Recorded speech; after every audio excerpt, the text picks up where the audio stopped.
So continuing with the story, she unfortunately she lost the baby. What happened to the job is, of course, they let her go. Mind you, you understand how impossible it is to have a place to work in this country. Not only did you have the luxury to go and study in the Dominican Republic, but then as soon as you come back, within less than a month, you get hired in one of the top hotels in Port-au-Prince, right? You not only end up pregnant, but you lose your job, right? Of course, you're gonna they let her go, but still, because of so many things that were happening while I was here, right? Because one thing that I did notice during these times, like she was already 24, 25. She was not happy to be here. I could tell you this right now. She just did not want to be here. She did not want to have to answer to my mom. You understand how we say, like, in Creole, there is this saying, like, we'll go like, technically saying, like, two adults cannot cohabit in one roof, right? It was that situation. Because when you live like here, at the end of the day, no matter how old I get, this is not my house, this is my parents' house. So there are rules that I have to respect. There are rules that I have to obey. Although, like, sometimes we can compromise and not compromise. If you want your own liberty, you gotta be on your own. So I felt like she got to this point. I did feel like she got to this point where she just did not want to answer to my mother anymore, like calling her to do some chores. Like, she just did not want to do that. But she didn't know how to go about it because, it's not like, at least if she was a very, very smart, what she could have done is at least work for like 2 years, like 2.5 years, save enough money, and then bounce, tell my mom, okay, deuces, I'm out. But that's not what happened. You guys saw what happened. So when the decision came and my mom wanted to have her back, I remember clearly I was opposed to that. I said to her, no, I don't think you should have her back in the house. Not because I am like opposed to her, but because of everything that I knew that happened. Because I felt like it was gonna be a lost case, And I said to my mom, I said to my mom, I don't think like her pregnancy was unplanned. I do believe that she planned her pregnancy. It just happened that she did not plan for the baby daddy to bounce on her like that, right?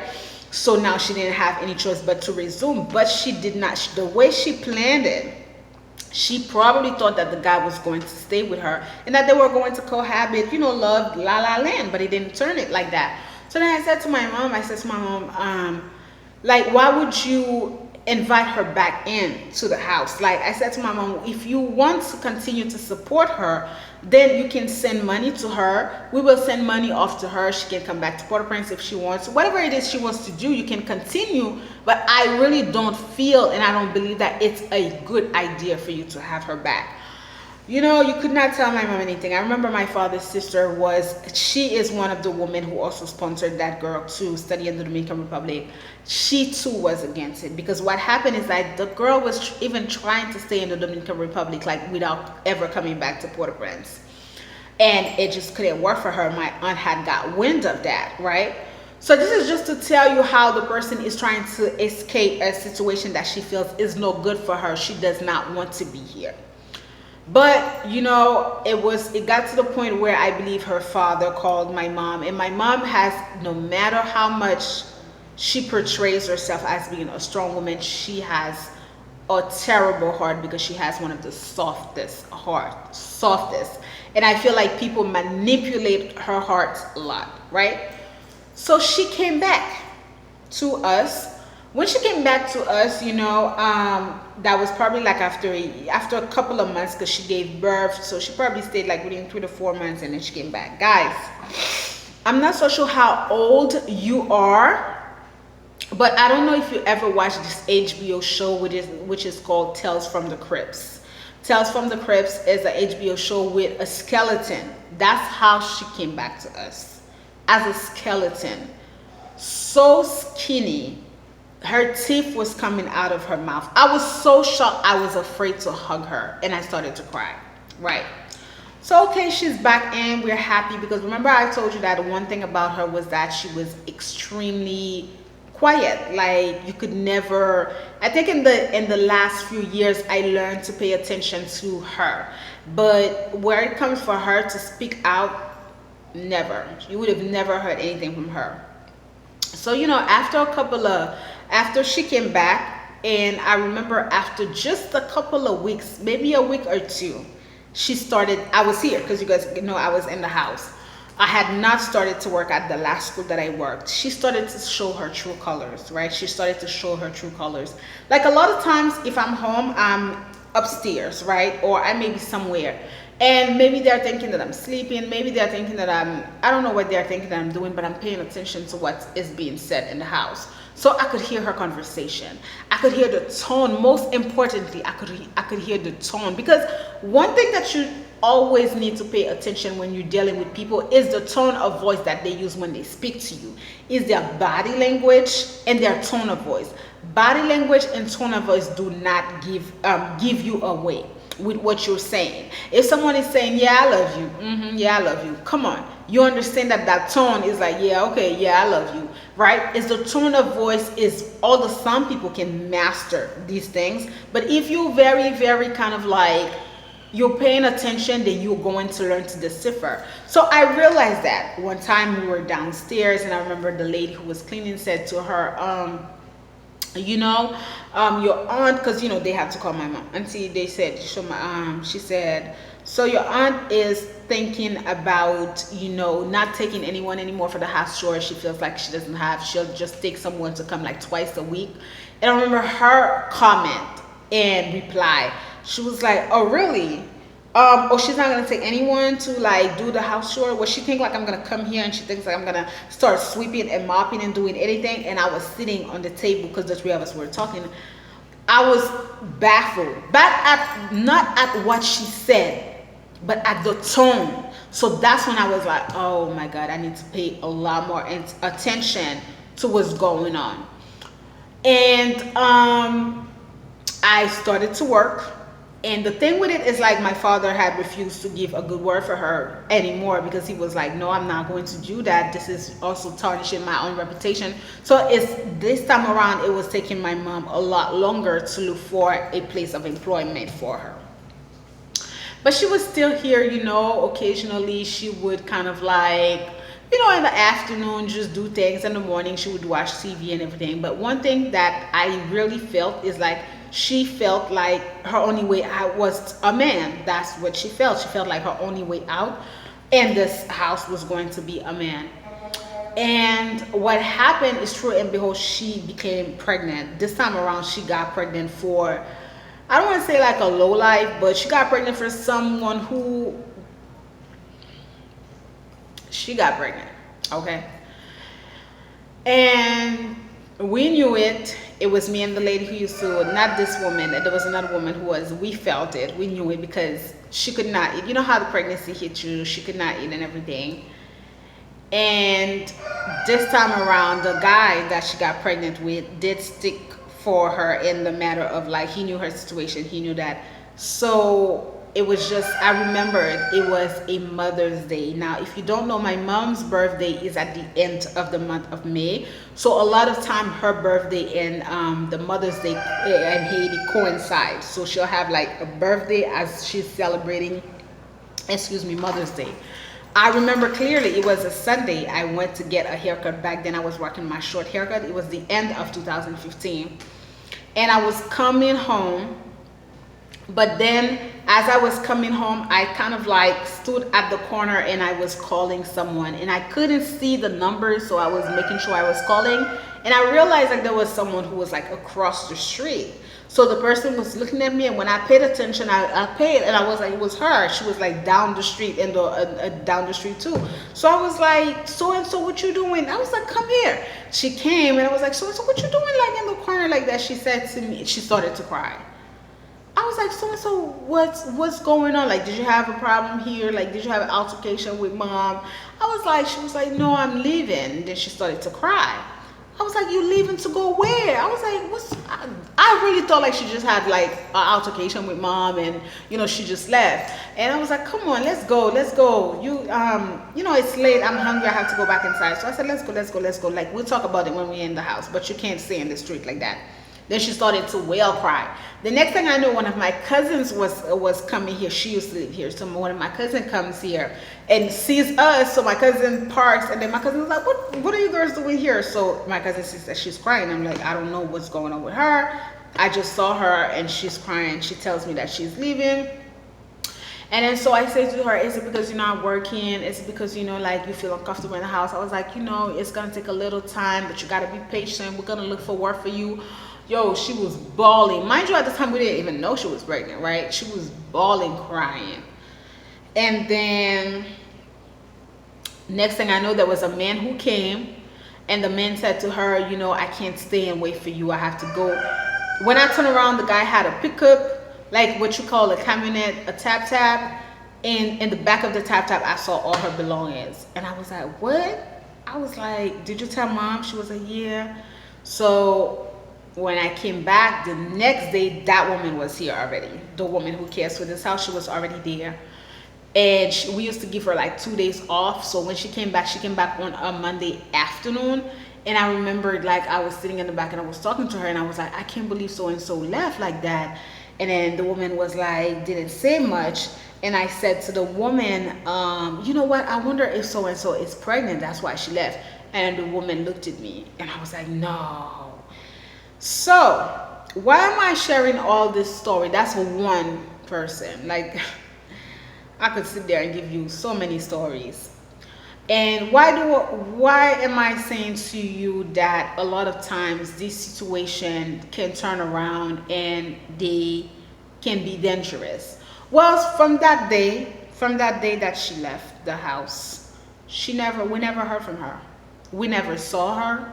We never heard from her. She never called my mother. She never called my father. She never called me. She never came by. We have no clue as to where she is.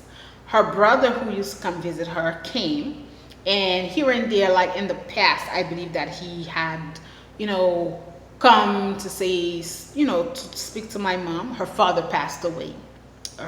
I guess it's just the whole thing about her. Her father died shortly after because what happened was that I guess it was too much for her to live in Port-au-Prince. Like, it's so funny how people are not understanding. Like, I don't take for granted what I have.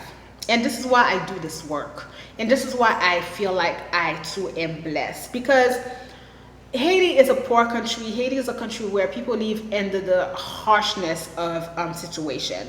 So I really value the fact that, I not only have like parents who were able to support me and have built something, but that I'm contributing to what I feel is also a lot of change. The resentment and the hatred I feel that from her probably came from the fact that she got to a particular age where she did not want to be of service to anyone. One thing that I used to tell her, I used to always tell her, liberty is owned. People are not going. Do they give me freedom? No. No one is going to give you your freedom. You have to fight to get your freedom, right? And I say to you that a lot of times you'll open your doors to people and you open your house to people, right? But these are the same people that will turn around and they will bite you. These are the same people a lot of times that will not understand what you have done for them. These are the same people that if they could, they would probably pay for someone to kill you. A lot of times when you have these people in your home, they do constitute a threat to your life. A lot of robberies in the past in Haiti, a lot of these robberies that happen, and we're going to say like people who live in beautiful homes happen because of the people who work there, the people who live there, of people that are placed there to do house chores, right? Because they resent you, because they feel like you live in a life that they would never dreamed of, because they don't feel accepted. And there is nothing that you could do to make the person see otherwise, because that is something that is from the inside. That envy comes from the inside, right? So I felt like I really wanted to bring this topic up. Does it has anything to do with business in Haiti? Yes and no, because at the end of the day, if you are going to come, I feel like these are all social problems, which I at times address on the channel. In the past, I believe that I've addressed a lot more social problems than currently. And one of the reasons I stopped doing social problems on this channel is because too many people were going through like too much and writing to me at once, and I just felt like I didn't want to like talk about it.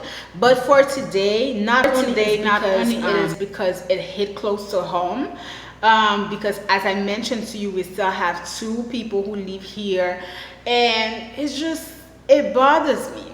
It bothers me, because when you take the youngest, right, the youngest who's here, this girl does not want to be here. She already told us, she told my oldest, she told me, she was like, she don't want to be here. Plus the crazy thing about it is that she's not even very prosperous in her school, and I feel like it could just be that she's, how like here in this country children don't really have a voice, so it could just be like she's going through a lot of like mental problem, asking herself why she's here, asking herself things of the sort. Sometimes I have deep conversation with her, like, and I'll tell her to ask her parents, because I feel like at this point I feel like I should like tell her, okay, why don't you ask your parents, because she gets to have go on vacation and with her family, and she also can speak to her father on the telephone. And it breaks my heart when she calls him and she cries and she tells him to come pick her up, and of course he doesn't do that. It breaks my heart when he comes, like after sending her off for like a month and a half to have a to spend a vacation time with them, and she has to come here. I'm not evil. I told you guys that when I left Haiti and I parted ways with my mom, that shit was not pleasant. And I stayed with an aunt that I considered a mom. So I understand where she's coming from, like, but it's these things will never stop in this country, because you have people who don't take oh my god, you guys understand where I'm going with this, right? So and the matter of the other one who's here, she and I, oh my god,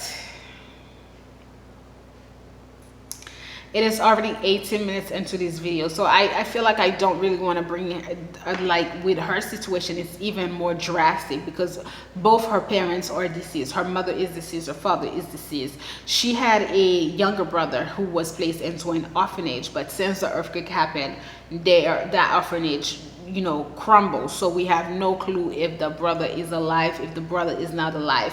The thing with her is that I do know and I do see that sometimes it may just be that these things triggers her and triggers her mood. But listen, I am not here to be a doormat to anybody, and I'm not going to have people manipulate me into feeling a particular way, because yes, I understand that you may feel a certain way, but even when your mother was there, your mother did not like you. And I hate to put it like that, but her mother did not, right? Her mother had a complex because her mother was a little darker than I am, but her mother was not so dark. She's like very, very like black. Her mother used to treat her very poorly. That's one of the reasons why that cousin that I told you that I saw, that they told my mom that in the condition that she was, and her mother never put her to school. Her mother never did anything for her, right? So she has a lot of like emotional problems, but I feel like, this year I kind of like set up a lot of boundaries because, as I mentioned to you, I just did not want these things to come into me. But I feel like the fact that I'm not speaking to anyone really, I just stay focused on my work. But I feel like she's taking it like a lot personally, as if like I have a problem with her personally. And it's kind of like, if you take my balance, I'm a Libra. If you take my balance, I'm gonna show you a different side of me. I'm not gonna care. If you tip my balance, I'm gonna show you a different side of me, because this life does not give you anything for free. And when people are doing for you, and you may feel a particular way about what they're doing for you, but they're doing for you what, even if your own family, they would have not done that, you should be appreciative, right? But that is not the case. That is not the case. That is not what is going on here. What's going on here is that you have envy, and with envy comes danger. And that's one of the things that I'm trying to make sure that my mom realizes, because it's like, what would happen if I'm not here? Like, how much are you going to let people manipulate you, take advantage of you, just because they realize that, okay, you know what, well, she can do this for me, she can do that for me, let me just shut up and do that. But they don't really like you. They don't like your children. Personally, I feel like that's probably one of the reasons that my other siblings do not visit as often, because they don't want to have to be put up with things of this sort. They don't want to have to listen to these things. They don't. So all in all, this is why I tell you guys, the whole situation with social issues in Haiti, wherever you look at it, you need change. Wherever you look at these social issues in this country, what you have to realize is that you need change. You need good change. Just the other day, I was talking to a friend of mine. We were talking about sex trafficking and child trafficking, and I was about to say to her that I feel like Haiti is one of the safest place, because Haiti is one of the places where sex trafficking, child trafficking is really not prevalent. She caught me off without even finishing. She said, "You must be crazy." She said Haiti is the #1 place where sex trafficking, child trafficking is predominant. Haiti is the #1 place. So, I don't know what to say. I just felt like I had this in my heart. Yes, I could talk about a lot more lighter topics, but maybe once I edit it and I put it out, some of your replies may come. Because YouTube is powerful. You never know what is a solution that someone can say to me. Well, why don't this happen and that happen? What is this? So I just really was going through it, and this is not sitting well with me. It's not sitting well with me, and I just felt like, I'm just gonna talk about it. So that's why I'm talking about it, and I welcome your commentary, your advice in these issues about opening your door to other people, but that being like a danger. Opening your door to other people, but that turning around and being more drastic than good. Okay? So it's a pretty heavy topic discussion for the month of December. I would wish to have a very light channel. I would wish to have a channel of fun. But sometimes I feel like, these issues are too much, and I feel like someone has to talk about it. Someone has to bring it in. So that's why, unfortunately, I have to mention, these things. So, ladies and gentlemen, thank you so much for watching this video. I look forward to reading your comments, and I will see you in the next.